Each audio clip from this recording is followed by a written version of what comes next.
moving into your pain, by moving into your discomfort, that you're going to find your path forward. I know it sounds crazy. This is physical brain science. If something happens emotionally, it also affects the immune system. So when people suppress their emotions, they're also messing with their immune system. And so there's this inherent discomfort that is natural to an unmedicated state. And it's in finding out that it's by moving into your pain, by moving into your discomfort, that you're going to find your path forward, instead of resisting the discomfort and resisting the pain. And so I'm getting better at just sitting in the discomfort of being me. And it's hilarious. Like at some point, it's kind of like pain itself. Like pain at some point creates laughter. You know, maybe your biggest source of pain has been, like, if you're lucky, deep body work or something like that. You know, you have that deep massage and suddenly you're laughing because it hurts so bad because that therapist has got their hands so deep in your psoas muscle in your belly.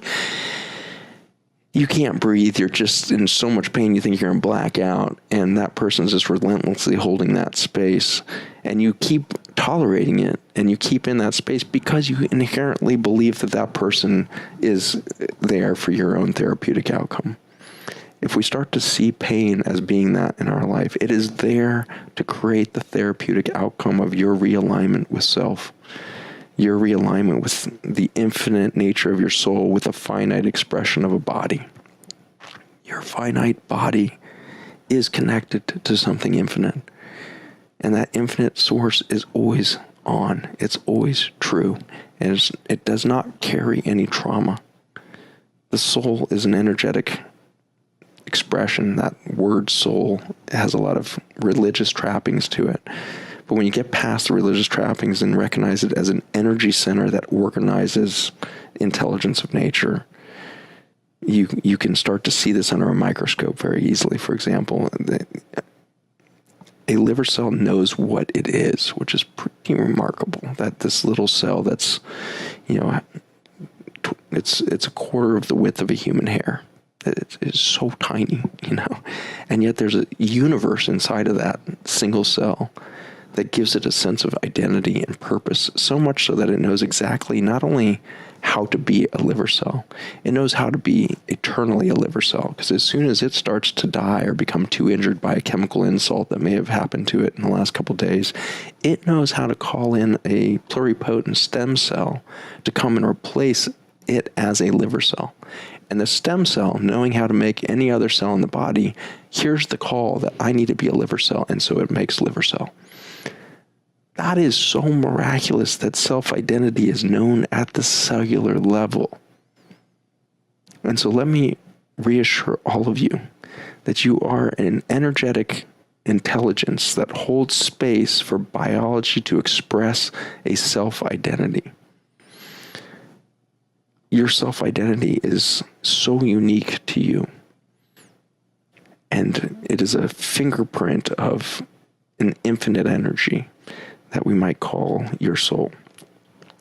And so when you invite in the opportunity to feel what it feels like to be alive as you, you're going to feel a lot of discomfort, perhaps initially, perhaps for a lot of years.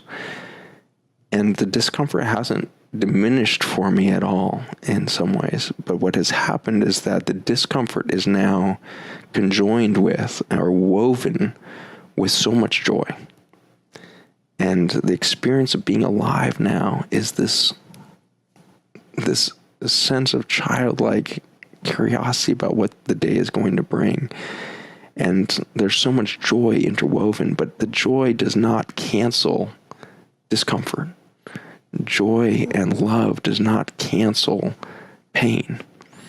And so we need to understand that life is about holding both of those and not letting go of either one, and not trying to dull the experience of the pain with more love or more joy. And that's kind of how we've been trained. Oh, you got pain, you need more happiness. Go make yourself happy and this other stuff will go away. And so we keep scooping under the rug all of the negative feelings or the hard feelings that we have to deal with. And for that, we get disease. And disease always manifests in the pattern of our emotional past.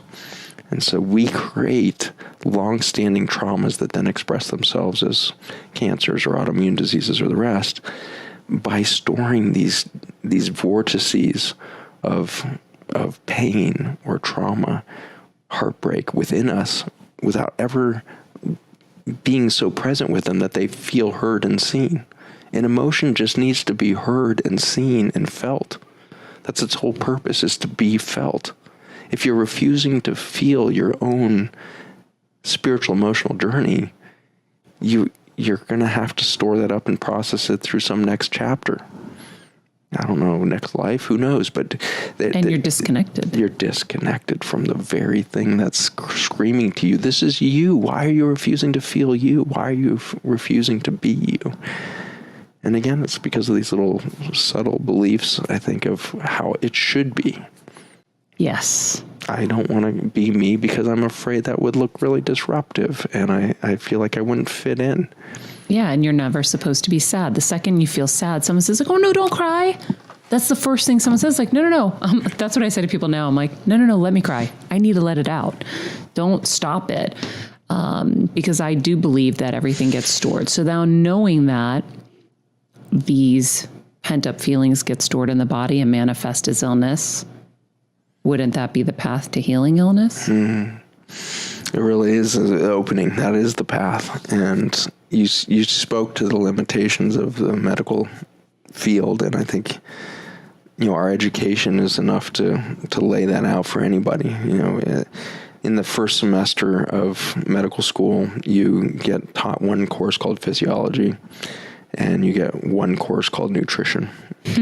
And in those, couple of 3-hour credits that you get for nutrition or 3-hour credits you get for physiology, that's the end of the journey of understanding a proactive role towards health. And then the rest of the 4 years of medical school are all about understanding the context of humanity within its disease. And for all of the limitations of that, it's much more telling that there's not a single course called emotional detox or emotional realities or, the impact of emotions on physiology. Not a single class. We have no training on what the role of disease would look like in the context of an emotionally unprocessed body. And in the same way, we're not given any tools to understand our own emotional journey as physicians or caretakers in this process. And so what a ludicrous system of, we're going to train you for 4 years in disease, and then we're going to put you on the front lines of the collapse of the human species. And we're going to ignore that you're going to have a whole lot of emotions on that experience. You're going to feel worthless. You're going to feel hopeless. You're going to feel ill-prepared. You're going to feel completely inadequate to change the course of disease and death because you are inadequate. And it only takes a few years of being a doctor before you realize you aren't changing anything. You aren't changing anybody's trajectory with the toolbox you've been given. You might change their blood sugar, but you haven't changed their lifespan. You might change this or that around, but you haven't really affected the way in which life expresses itself within that human being.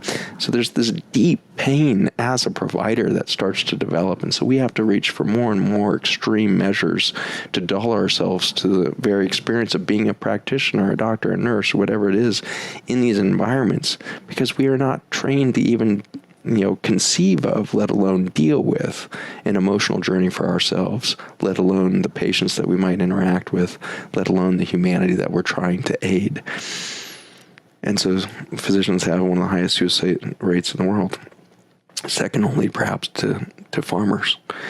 And it's telling that both farmers and physicians are trained with the same toolbox of chemical management of biology. Our farmers are trained to go out and kill biology with the herbicides and pesticides that they are equipped with, and our doctors are trained to go out and kill bacteria and cancer cells with the drugs they're given. And so when you are equipped with a chemical arsenal for killing things, your state of vitality is going to be rapidly diminished. And your sense of drive for life is going to disappear very quickly, and suicide is going to be your only way out. And so that is the dismal reality of our chemical complex today, because it's not actually just a medical industrial complex. It is a chemical pharmaceutical medical complex that begins with the food we eat.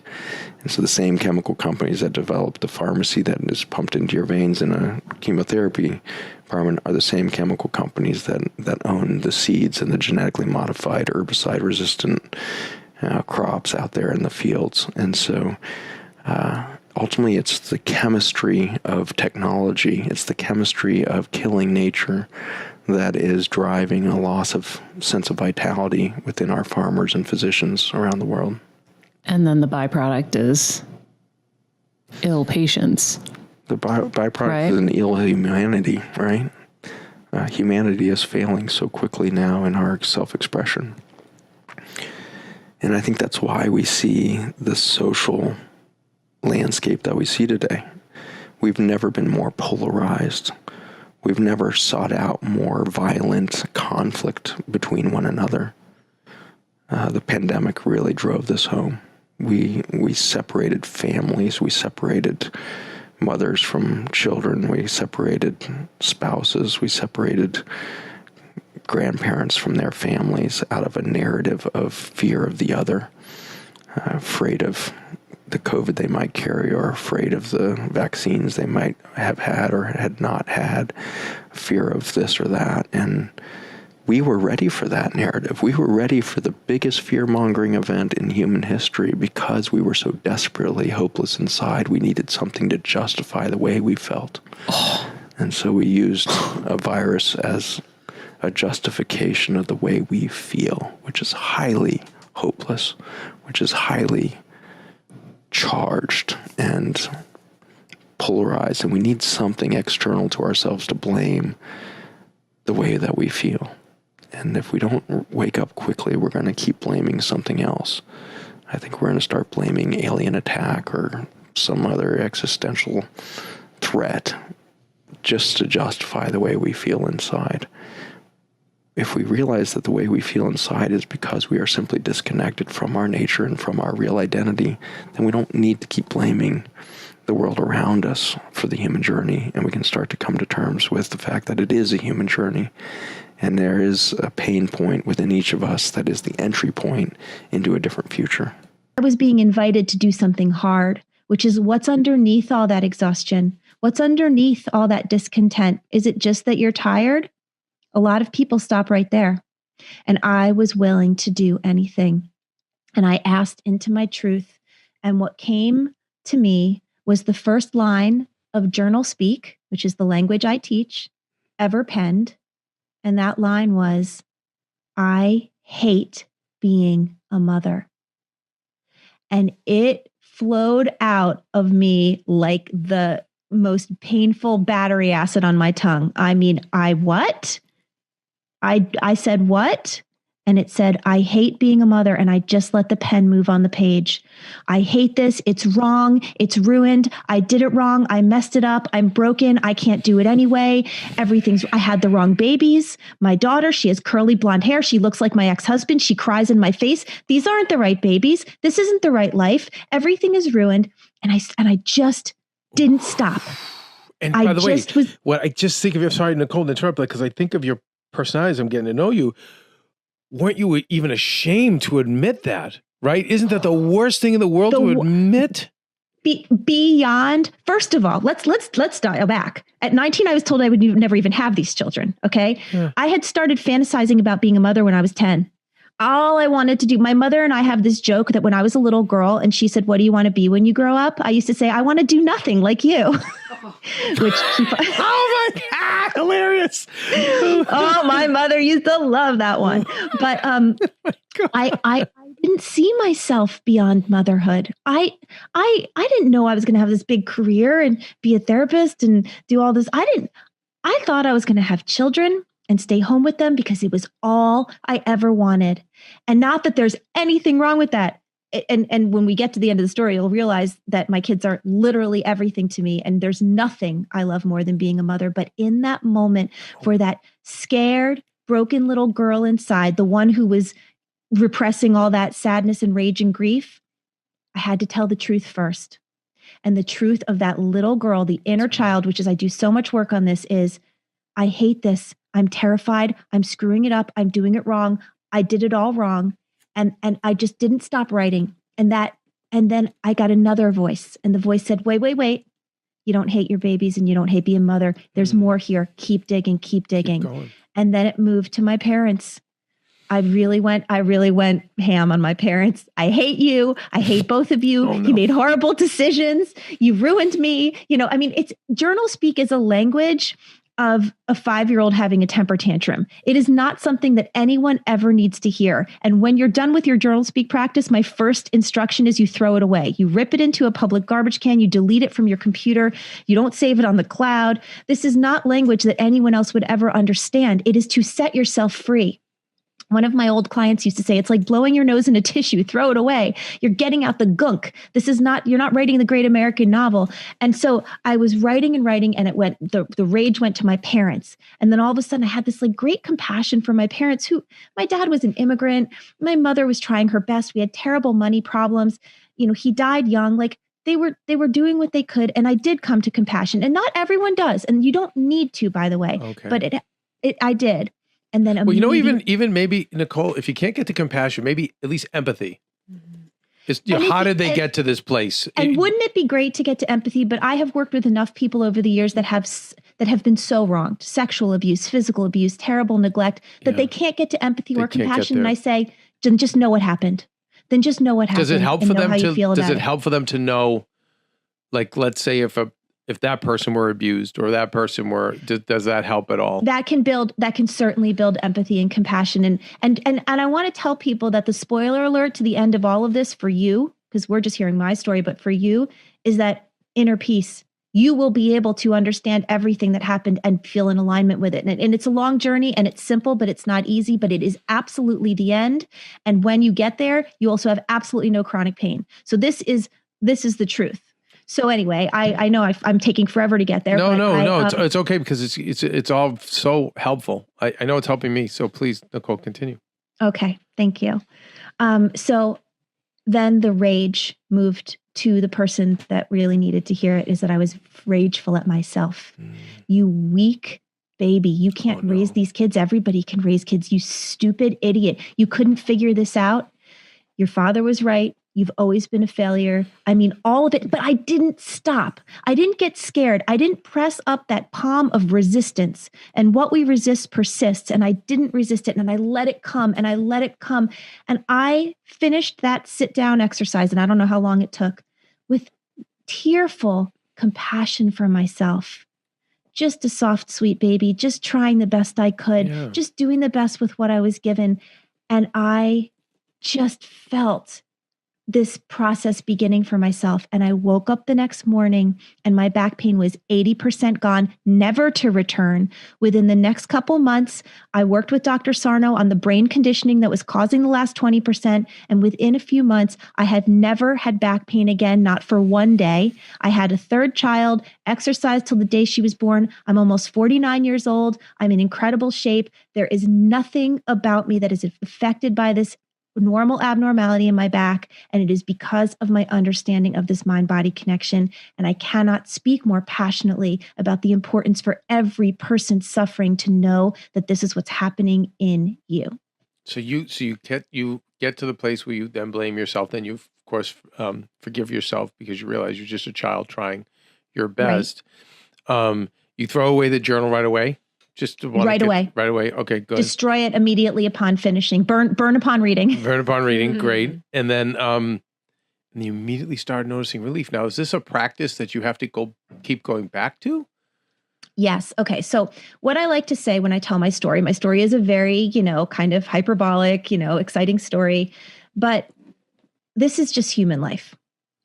We all need to mind our mind-body connection the way we mind our physical health. What I say about your mind-body connection is kind of like if you wanted six-pack abs and somebody said, yeah, okay, this is how you get it. You go to the gym and you do these exercises. And if you care about having six-pack abs, there's a recipe. And if you do the work, you'll get them. You can't go and watch people at the gym. You can't imagine the gym. you can't decide. You could, but you're not going to get the abs. And so what I'm saying is this work, if you want this mind, body health, if you want to get rid of this chronic condition that you're suffering from, or get more energy, or find more joy for life, or have better relationships, or get pregnant, or have preventative stuff like it, I do believe this work significantly prevents cancer and other things that afflict us. It's not a cure for cancer, but I work with cancer patients all the time, specifically actually in the past breast cancer, because I know you mentioned that. And I have worked with people that have had incredible recoveries. Now, I can't say whether or not this work was a factor or not. I'm not a mind reader and I'm not a doctor, but I will tell you, I've watched it help people go through chemotherapy without losing their hair. I mean, there's just incredible things I've seen from this work when you understand the dance between the mind and the body. So this wasn't the last time I journaled, because I had a long road of I started getting migraines at one point. At the time I was speaking on the Sarno panel at NYU, because I worked with him for years speaking on his panels at the college. And I was sitting on stage once and I had been getting these terrible migraines, and somebody was asking me a question and I just stopped myself in my tracks. And I remember I had the mic in my hand. I go, I just realized I don't need to get these headaches anymore. It was a real journey of discovery for me. I had to understand it wasn't just about back pain. I had to understand that it was a sort of your body is like a pinball machine. And if this repressed emotional world is at the point where it's going to keep spilling over, it's going to be like a bing, bing, headache, and then shoulder pain, and then back pain, and then a stomach thing. But when you do the work, when you understand the belief, which is what I'm explaining, and I have so many resources, because sometimes you have to sit in the belief. Sometimes you have to marinate in the belief. I have a podcast and people often say they just walk every day and listen to an episode of the podcast, and little by slowly, the belief kind of comes into them and they know they can do this for themselves. The JournalSpeak practice, I assign people a 30-minute a day practice when they're at the beginning. You certainly don't need to do it every day for the rest of your life, but I assign it at the beginning because you really need to get your nervous system from sustained fight or flight to sustained rest and repair. And that is something that takes consistency, just like the six-pack abs. You got to show up and you have to do the work. And the process is just a 20-minute JournalSpeak practice followed by a 10-minute meditation, any loving kindness meditation to sit with the compassion. And some people don't come to it naturally. So just to feel patience and kindness for yourself and to know I'm doing my best. I'm a human being. I have frailties and flaws just like anyone else. And I'm doing this work to save my own life. And so that 30 minutes a day is an absolute game changer. And I've been watching it change people's lives for 20 years. And this is every day for the rest of your life, or is there a point where you can? What I would say is any kind of spiritual work, anything that you guys are teaching on Better Together, it's to get a toolkit, right? So you get a toolkit and you find this and you find that and you find this, and there you have your toolkit. JournalSpeak is a tool in your toolkit, just like a lot of things. When you get yourself out of chronic pain, which happens for some people very quickly and for some people slowly. It really depends on how much trauma you've had, what your personality is like, how much you carry perfectionism and goodism and needing to be seen as a good person, how codependent you are. There's so many different factors, but no matter, even if you scored 10 on all the things I just said, there's still hope for you as long as you are willing to do the work with belief and patience and kindness for yourself. Then it just becomes a tool in your toolkit. Like today, in my life, I'm almost 49. I'm a parent of 3. I'm doing all this crazy work around the world. There will be days where I wake up and I'll get I call it the wing. It's when your scapula hurts. Yeah. Okay. And it's annoying. You can't move your neck. And I'll go, oh, all right. I obviously have a lot going on. It's a JournalSpeak day. And I get down to it. And I have a lot of different practices and prompts and stuff that I teach. So I just listen to my own work. I'm a product of my product and I do my work. And maybe sometimes it takes me a few days. I had a really interesting thing happen to me about a year or 2 ago where I got something called burning mouth syndrome, something that I had never heard of. And now it's almost like when you're pregnant, all you do is see pregnant women. Now everyone has burning mouth. I hear about it all the time. But I got this burning mouth syndrome and I'm a human being like anyone else. So what did I do? I ran to the doctor. And I said, I'm dying. My whole mouth feels like it's on fire. What's wrong with me? And she said, well, let's get blood work. Fine. I believe in medicine when you need it. And she said, okay, all your blood work is normal. She said, some people who have this try this mouthwash. And I'm listening to her and she goes, but you know what's really crazy? I have this other patient who has terrible burning mouth syndrome. She's been everywhere. She's been to Hopkins. She flew up to the Mayo Clinic. She's done all these things. And you know what they keep telling her? And I said, what? And she said, they keep telling her it's psychological. And I go, oh, all right, thanks. Bye. Did the journal speak? And you know what came out? What? I'm not being heard. I'm desperate to share this message. Yeah. And all I want to do is shout it from the rooftops and no one's listening. And I think part of that was right around when Dr. Sarno died, because he died a couple summers ago at the age of 94. And I felt like now it's like all on me. Not that I'm the only one in the world who's doing this work, but it felt like a tremendous pressure that all these people are suffering and I need to get and as soon as I got that, the burning mouth went away and never came back. Wow. This is real, guys. Like I know this, even when I say it, I know it sounds crazy. This is physical brain science. Here's the deal. This is the big secret that scientifically is not even controversial, but the average physician never hears it in medical school, which is astonishing. The mind and body are not separable. So the hormonal apparatus, you mentioned Hashimoto's, which is a thyroid disease, the hormonal organs, the hormonal apparatus, the immune system, the nervous system, and the emotional system are not separate. It's all one. They're not even connected, because even to say that they're connected is to imply that separate entities are connected. They're one. So our immune system, so anger, let's look at healthy anger. Healthy anger simply says, you're in my space, get out. Don't do that to me. Don't invade my space, physically or emotionally. That's what healthy anger is. You see it in the natural world all the time. It's a boundary defense. But we don't learn to have boundaries. I'm just learning that at 44 in therapy. The boundary defense. Now, what is the immune system? It's a boundary defense. It lets in what's healthy and nurturing, vitamins and nutriments and healthy bacteria, and it keeps out toxins and unhealthy bacteria, so on. The immune system and emotional system have the same job. And they're no one system.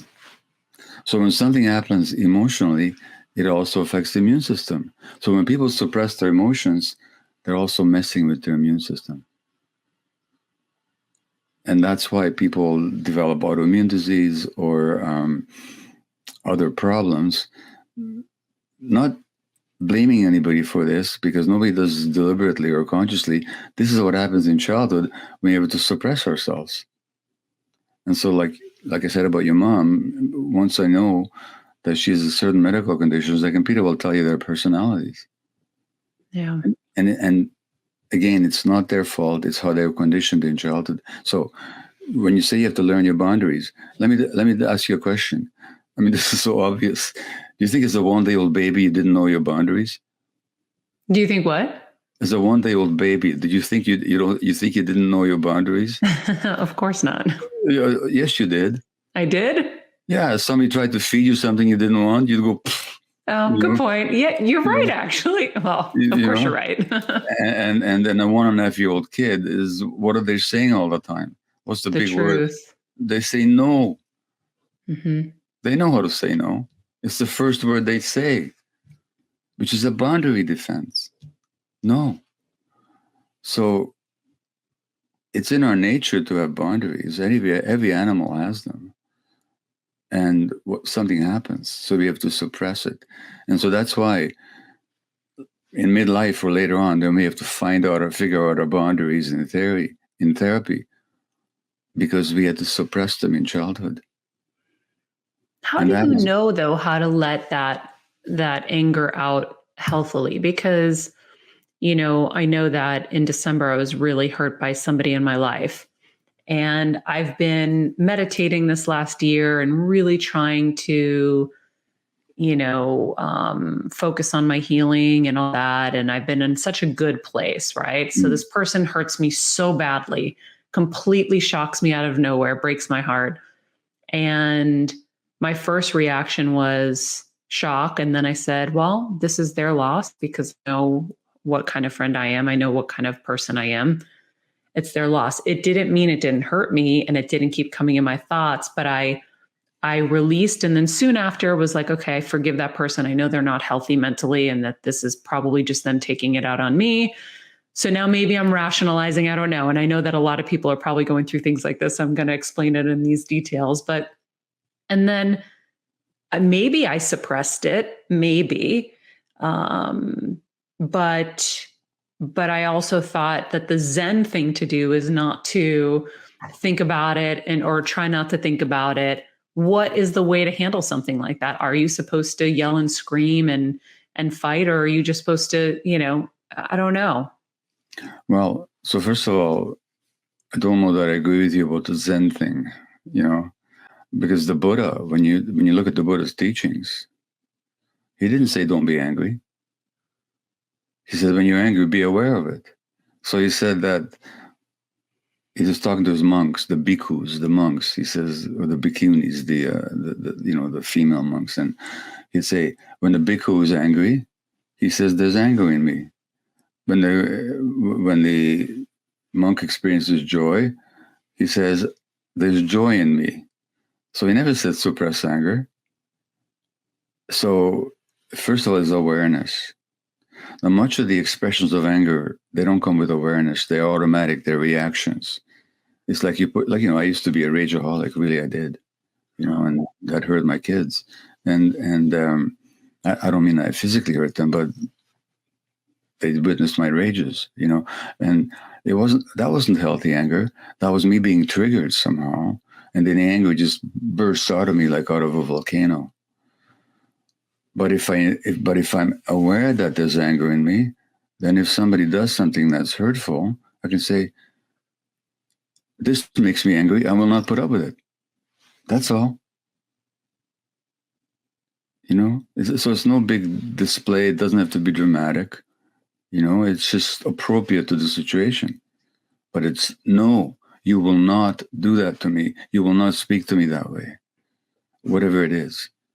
So healthy anger is very simple, and it's in the moment. And once it's over, it's over. Like if I intrude on your space somehow, and you say, no, you will not do that. And once I've backed off, you don't have to keep being angry with me. Mm-hmm. Just you may not want to see me again, or you may choose to see me again. That's totally up to you. But the anger doesn't have to keep percolating inside you. That's the difference between healthy and unhealthy anger, is that healthy anger is a boundary defense in the moment. When it's expressed, done its job, it's over. Is that clear? Yeah, it is. No, I said that emotionally. Emotionally, I would say that. And I said it to my husband. I was like, no, this was really wrong. And I'm not letting this person talk to me like that. I'm not saying anything to them because that is my answer. My silence is my answer at this point. Fair enough. But I know it's really hard to know how to properly express it. But I think that really helps. It's at least acknowledging it and kind of setting that boundary, maybe out loud. You said something interesting. So do you think, and I mean, this is what I feel, the anger is what manifests, the repressed anger is what manifests illness? Oh, yeah. There's lots of studies on that people who repress anger are more likely to get autoimmune disease, like I said. Like, what happens to anger that you repress? Does it evaporate into the atmosphere? It doesn't. It turns against you in a number of ways. Like the anger that the healthy anger that a child can't express turns into self-loathing. It turns against the self. Another thing that happens to healthy anger, which is, if it's not expressed, we push it down. What's another word for pushing something down? Depressing it. What do you think? Ooh. What do you think depression is all about? It's all about the pushing down of healthy anger and emotions. Why does the child do that? Because it wasn't acceptable for them to experience their emotions. So to be acceptable to the environment, they pushed down their feelings, they depressed their feelings, then they're diagnosed 20 years later with depression. Or also, if you're pushing it down, to me, you're pushing it down into your gut. Exactly. That's what that felt like to me, just intuitively just now. You're pushing it into your gut, and then that's where all kind of disease starts. Well, actually, if you look at conditions of the gut, like irritable bowel syndrome that a lot of women get, there's a significant percentage of women with IBS, for example, who were sexually abused as children. But they had to repress their emotions. And literally, they pushed it into their guts. And inflammatory conditions of the guts, like colitis and Crohn's disease, again, it's characteristically happens to people who suppress their emotions, which also means that if they learn to experience their emotions and to express them in a healthy way, their diseases can lighten up quite a bit. And I've seen that over and over and over again. So it's not that there isn't a biological process going on, but the point is that the biology is inseparable from the psychology. And so that just as our physiology can affect our psychology, so can our psychology affect our physiology. So that if somebody comes in with autoimmune disease to see me, when I was still working as a physician, of course I would give them the medical treatment that they needed, but I would also initiate a discussion saying, well, what's going on in your emotional life and what's your history, and are you willing to talk about it? And the people that are, they find they get better. This podcast and all related content published or distributed by or on behalf of Maria Menounos or mariamenounos.com is for informational purposes only and may include information that is general in nature and that is not specific to you. Any information or opinions expressed or contained herein are not intended to serve as or replace medical advice, nor to diagnose, prescribe, or treat any disease, condition, illness, or injury, and you should consult the healthcare professional of your choice regarding all matters concerning your health, including before beginning any exercise, weight loss, or healthcare program. If you have or suspect you may have a healthcare emergency, please contact a qualified healthcare professional for treatment. Any information or opinions provided by a guest expert or host featured within website or on company's podcast are their own, not those of Maria Menounos or the company. Accordingly, Maria Menounos and the company cannot be responsible for any results or consequences or actions you may take based on information or opinions.